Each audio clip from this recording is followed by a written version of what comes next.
story you are about to hear is true. Only the names have been changed to protect the innocent.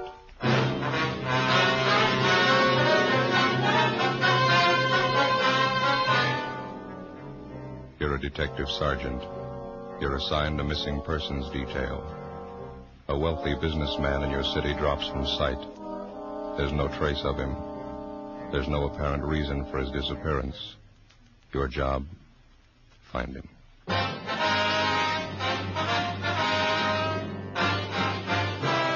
Dragnet, the documented drama of an actual crime. For the next 30 minutes, in cooperation with the Los Angeles Police Department, you will travel step by step on the side of the law through an actual case transcribed from official police files. From beginning to end, from crime to punishment, Dragnet is the story of your police force in action. It was Saturday, February 6th. It was foggy in Los Angeles. We were working the day watch out of missing persons.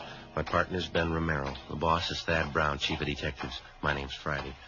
I was on the way back from communications, and it was 8:15 a.m. when I got to room 67A. Missing persons. Hello, Joe. Oh, hi, Vance. How you coming on the Jarrett case? Oh, nothing. It's a dead end so far. Yeah, it's a tough one. Joe? Yeah, Ben. Just got a call from Evans, Harbor Division. They found Jarrett's car. Where? Parked at the end of Pier 6, abandoned. Found it about 7 o'clock this morning. Yeah, they checked the car over? Mm-hmm. They found Jarrett's coat in the front seat. Letter in the pocket. Yeah? Suicide note. John Keith Jarrett was a prominent and prosperous man. He was a well-known civic figure and socialite. As a young man, he'd inherited a moderately successful business from his father, and over a period of 20 years, built it into $1 million concern. He was apparently happily married to an attractive woman, and he was the father of 2 grown children, a son, Keith, age 26, and a daughter, Evelyn, age 23. According to his friends, business associates, employees, and advisors, there was no logical reason for Jarrett taking his own life. The letter found in the abandoned car on Pier 6 was brought downtown and the handwriting checked. It matched perfectly with the other specimens of Jarrett's writing. There was no sign of the gun which Jarrett was supposed to have carried. 9:35 a.m. Ben and I drove down to San Pedro, boarded police boat number 1, and joined with officers Brett, Hanby, and Tretter in a 2-hour search of the area around Pier 6. We found nothing. 11:40 a.m. The launch headed back for the dock.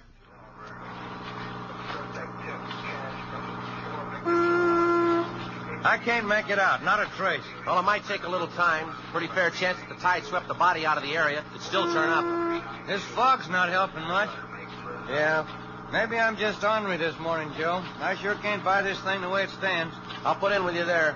Jarrett disappears Thursday night after work. His car doesn't turn up till this morning. If he made up his mind to jump off the pier, why'd he stall around an extra day and a half? I don't know.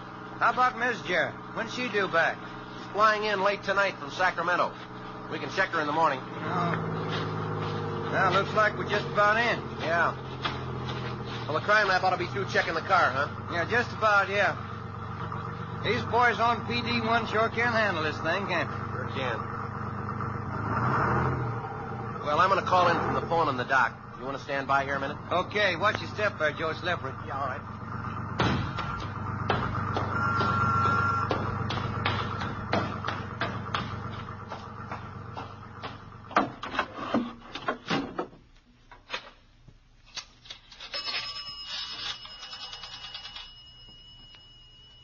Michigan 5211, please.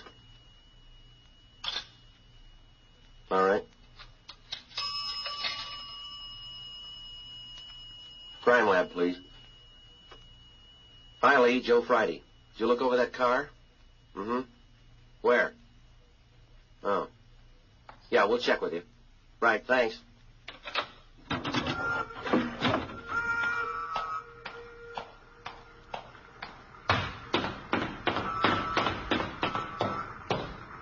How'd they do, Joe? Anything? Jarrett's gun. The crime lab boys finally found it. Where? In his car. It was hidden up under the dashboard. Yeah? Gun's been fired recently. 2 empty shells. How the recovered gun might tie in with Jarrett's disappearance and the suicide note, we had no idea. When the car was found abandoned at the end of Pier 6, the obvious guess was that Jarrett had taken his life by drowning. Well, if that was the case, what accounted for the 2 shells in his gun? Why was it carefully hidden under the dashboard of the car after it was used? Why were the only fingerprints on it those of Jarrett? Together with Sergeant John Epperson, Ben and I spent the rest of the day interviewing the friends and business associates of the missing man. The answers were the same. Not one of them could think of a good reason why Jarrett would take his life. More than half of them thought that he'd met with some kind of foul play. Late that night, Mrs. Jarrett arrived back in the city. The next morning, Sunday, Ben and I drove out to the mansion in Bel Air to talk to her. She was a pale, middle-aged woman with a strong smell of liquor on her breath. I was just fixing these flowers. Not very good to keep them out of water very long, you know. Yes, ma'am. You go right ahead with it. Won't you for some brandy or something? No, thank Coffee, something else? No, I think I might stand a little brandy. Helps sometimes in the morning. Sergeant, I'd like to have you tell me the truth. What do you think has happened to my husband? Well, that's just what we're trying to find out, Miss Jarrett. All we have to go on is that letter that we found in his car. Oh. I can't believe there's anything in that. Jack and I have been married 31 years. He'd never take his own life. I know him that well. The letter was in his handwriting, ma'am. We've confirmed that. Oh, that's why I say it's so confusing. Look. Isn't that a gorgeous rose? Will Scarlet, they call it. That's gorgeous. Yes, ma'am. Would it be possible for us to talk to your son and daughter, Miss Jarrett? Just a routine investigation. Well, I'd rather not have Keith or Evelyn brought into this, if you don't mind. Are you sure you wouldn't care for some brandy? No, thank you. Thank you. I don't mean to sound arbitrary, ma'am, but this case isn't exactly trivial, and I'm afraid that your son and daughter will have to be brought into it sooner or later. Well, it can't be helped, I guess. If you like, I'll give you their addresses. Keith lives in Hollywood, and my daughter Evelyn has an apartment near Malibu. Either one married? We're both single now. Evelyn's been divorced. Mm-hmm. Any trouble between you and your husband? I mean, any recent arguments? Yeah? Not recent, no. We didn't get along too well, that's all. Well, and you don't think any family trouble could account for Mr. Jarrett's disappearance, huh? I don't think so. Jack and I rarely argued. We didn't get along, that's all. It was no worse last week than it was 10 years ago. Oh, he has his work. I have my interests. Worked out as well as a lot of marriages, I guess. I'd better get on with these flowers. No offense intended, ma'am, but you don't seem too disturbed by what's happened. Suicide note and all? No? I guess I don't. You don't think this marriage trouble that you mentioned a little while ago could lead to your husband's suicide? Well, it didn't mean that much to Jack. Good or bad, his family never meant that much to him. Oh? It was always the company, business, making money. We never worked for him. Jack didn't care about having a real family. It didn't mean that much to him. He wrecked everything I ever wanted. I won't bore you with the story. Do you know of any business troubles that might have upset him? No. Jack never discussed business with me. He had his own interests. The children had their own interests.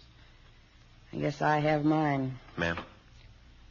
I drink, Sergeant. It's something to do. I drink every day in the week. I drink quite a bit. It's only been since the children left. I blame them. Jack didn't care. Guess I don't care myself anymore. We never were a family. Do you know if your husband's seen your son or daughter recently? No, he never visits them. He never had anything in common with them. And you still don't think that this trouble has any connection with what might have happened to Mr. Jarrett? Maybe. I don't think so. Doesn't seem to matter that much to me. How do you mean?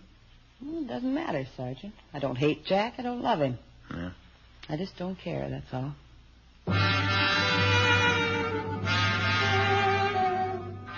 Before we left the Bel Air mansion, we got the addresses of the son and daughter and showed over Miss Jarrett's room. No leads. 1 p.m., Ben and I drove down to Malibu to interview the daughter, Evelyn Jarrett. She lived in a small, modernistic cottage bordering on the beach. She was attractive and well-dressed.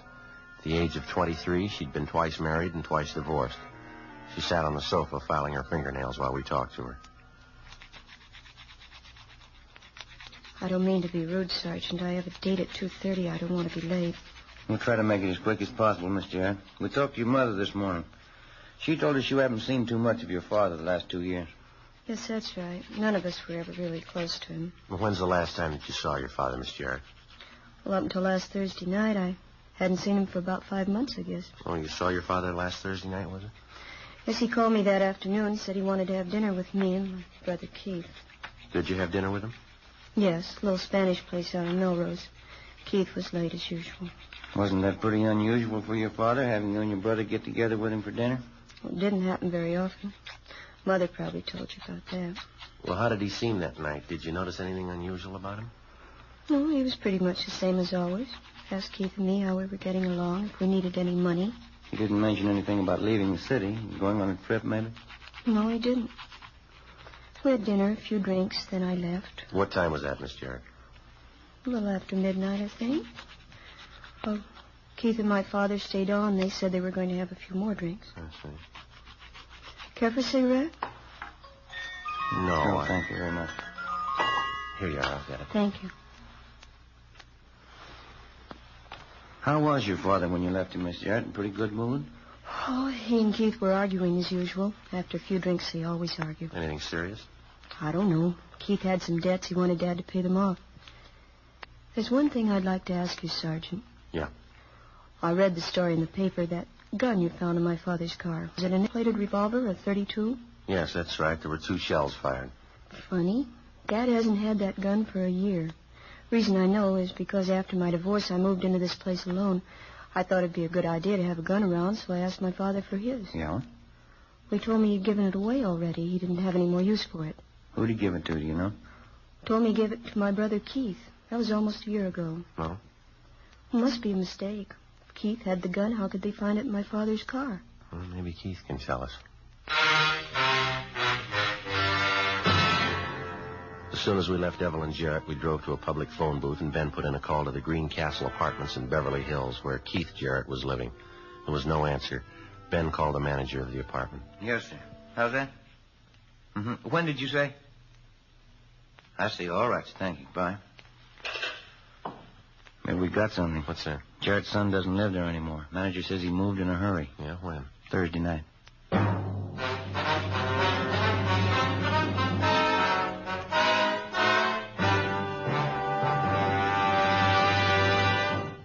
You are listening to Dragnet. Sunday, February 7th, 4 p.m. Ben and I drove to the apartment vacated by Keith Jarrett and checked it over. No leads. We called Mrs. Jarrett and her daughter Evelyn. They had no idea of Keith's whereabouts. Mrs. Jarrett suggested that we call a fashionable tennis club out in Hollywood to which her son belonged. There they told us that Keith Jarrett was scheduled to play in a tournament match on their courts the following morning. Monday, February 8th, 10:30 a.m. We checked in at the tennis club.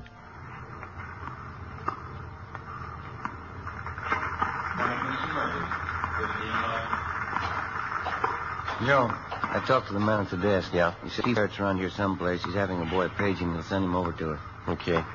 Wonder if this is where he moved after he left the apartment. No, I talked to the clerk at the desk. They don't have living quarters here. And that's sure a beautiful stretch of lawn, isn't it? Yeah.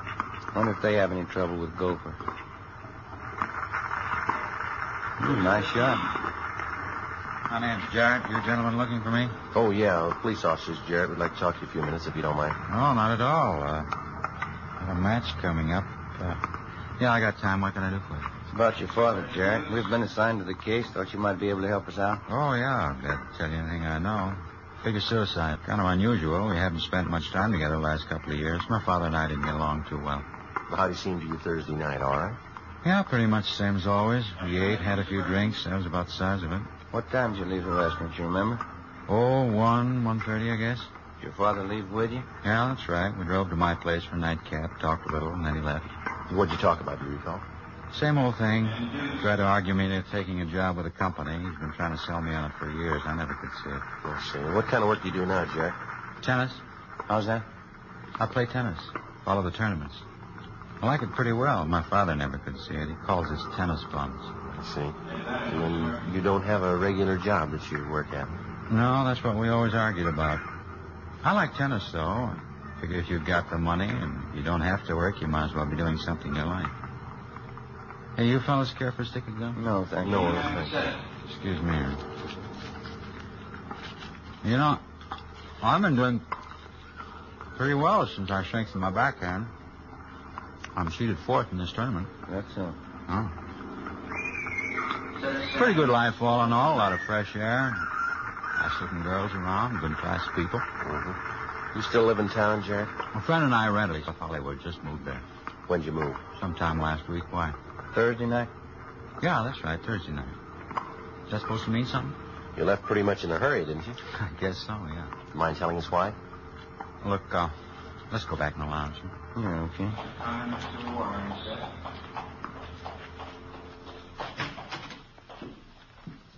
A little more privacy, no use advertising it. What's that? I got quite a few bills around town that need paying. Tried to get my father to cover them when I saw him Thursday night. He turned me down, so I figured the best thing to do was move. I'd lose some of the bill collectors for a while, anyway. Mm-hmm. Do you usually notify your family when you move? Well, I was going to let them know. I haven't gotten around to it yet. I don't think I get it, all these questions. Just routine, Jarrett. We understand that your father gave you a gun about a year ago, a .32 revolver, nickel-plated. No, that's right. Well, if you had the gun, how come it was found in your father's car? Because he asked me for it back. Oh, it must have been a month, 6 weeks ago. You say why he wanted it back? No, I didn't ask him. I dropped it off one day when I was going by his office. You can check with his secretary, Mr. Butler. Say, fellas, if you don't mind, I better run. I got that doubles match coming up. Just one more question, Jarrett. Can you think of a good reason why your father'd want to take his own life? Just one. Yeah? You met my mother?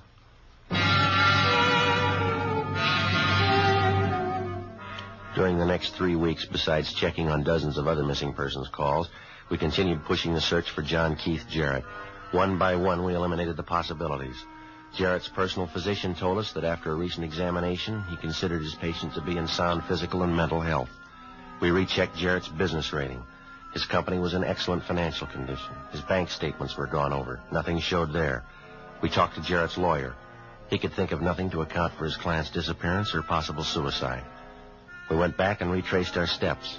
Outside of the gun found in Jarrett's car, which tied in with nothing, there was no hint of fire involved. 2 months went by. We kept pressing the search. We got nowhere. Thursday, April 11th, I had lunch at the Federal Cafe, and then I took our car, 80K, to the police garage for servicing. 1:15 p.m. I checked back in at the office. Joe. Hi. Got something. Yeah? The Jarrett case. This kickback just came through from Washington. Oh, let me see it. Here, look here. Thank Here you go. Walter John Mitchell, Port Santa Tomas. Santa Tomas. Yeah, we've been there. A little fishing town north of San Diego. Oh, yeah, sure. Walter Mitchell, small boat operator, applied for a Coast Guard pass March 18th. Let me see. Checked the fingerprints on Mitchell's application. Found to be the same as fingerprints on missing persons bulletin. Well, how about that? Guess we made it. John Jarrett, Walter Mitchell. Same man, huh? 2 p.m. Ben and I checked out of the office, got in a car, and drove down the coast to Port Santa Tomas, a small fishing town with a population of 250. On his application for a Coast Guard pass, the man who signed himself Walter John Mitchell listed his address as Pier 2, berth number 11. When we checked there, the berth was empty. We talked to one of the villagers fishing from the pier. He pointed to a fishing craft lying halfway out in the bay and identified it as the Blanche S., Mitchell's boat. He said he was having engine trouble. The man told us that he had a small boat that he'd rent out for $2. We took him up on it.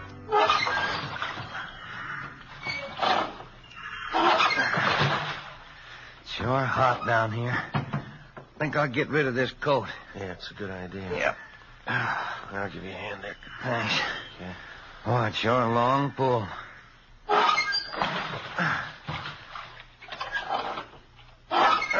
You want me to take over for a while? No, we're almost there now.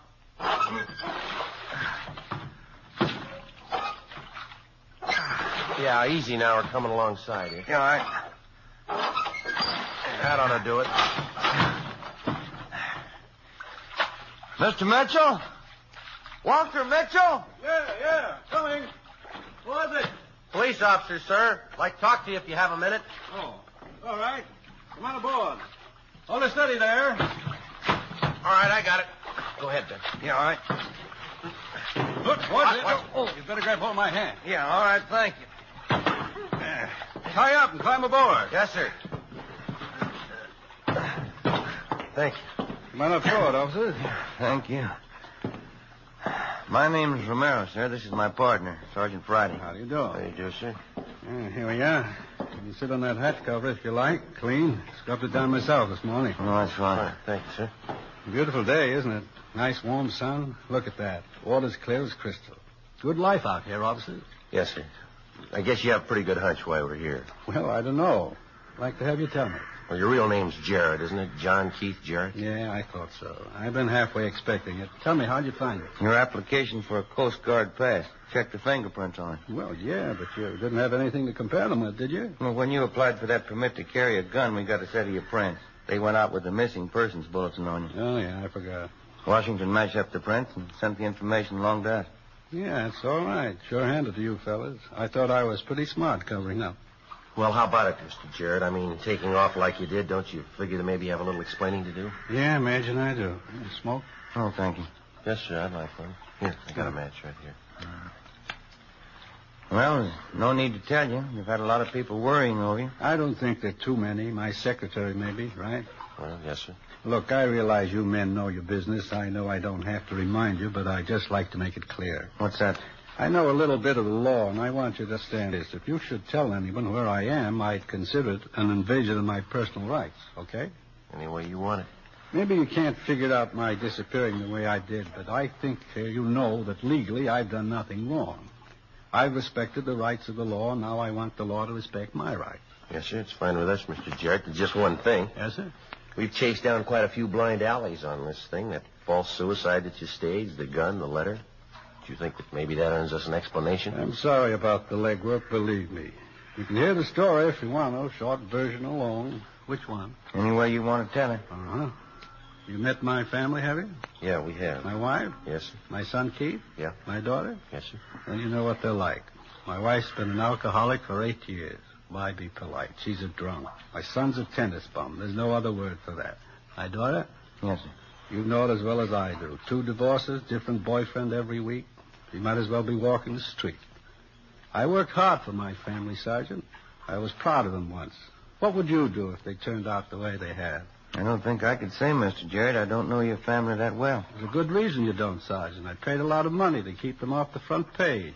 One jam after another. Scandal, 10 years of it. Covering up for them. I got tired of it. Dead tired. Maybe I'm just getting old. You men care for a cold bottle of beer? No, thank you, sir. Well, there's nothing more to tell, officers. I worked most of my life for my family. I've had 3 vacations in 20 years. I tried to do everything I could for them. They're rotting apart, Sergeant, all 3 of them. I didn't want to stand around and watch them rot. That's why I left. I see. They each have their own trust fund. They'll be taken care of. Yes, sir. Well, I guess it's none of my business, Mr. Jarrett, but do you think that you might have been to blame, maybe? Your children, I mean? I don't know. Maybe. If I made the mistakes, I guess I'll pay for them. It's not much fun changing your life when you're 52 years old. Gets lonely sometimes.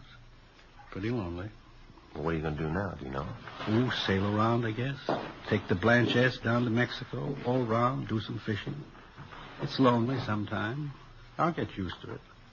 Say, you men wouldn't like to stay on board for dinner, would you? I'm even learning to cook. No, thank you, Mr. Jarrett. Guess we better start getting back, huh, Joe? Yeah, yes, we have. Well, thanks very much for dropping by, officers. Sorry about that extra legwork I caused you. Oh, here.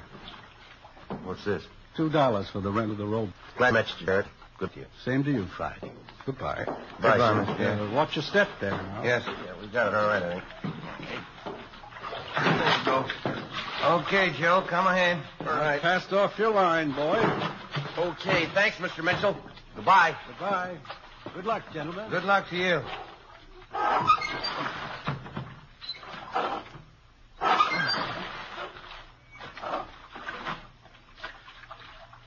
Nice fellow, that Mr. Mitchell, huh?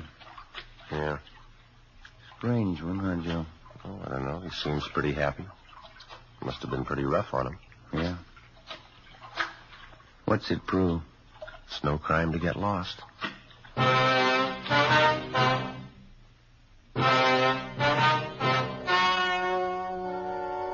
The story you have just heard was true.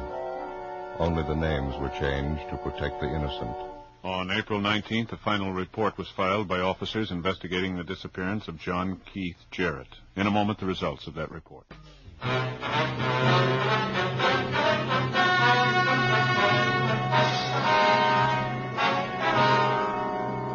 After a complete investigation by officers into the case, it was found that John Keith Jarrett had acted within his rights. Legally, for the officers to disclose his whereabouts, would have constituted an invasion of privacy. 3 years ago, unknown to his family or friends, John Jarrett died and was buried anonymously.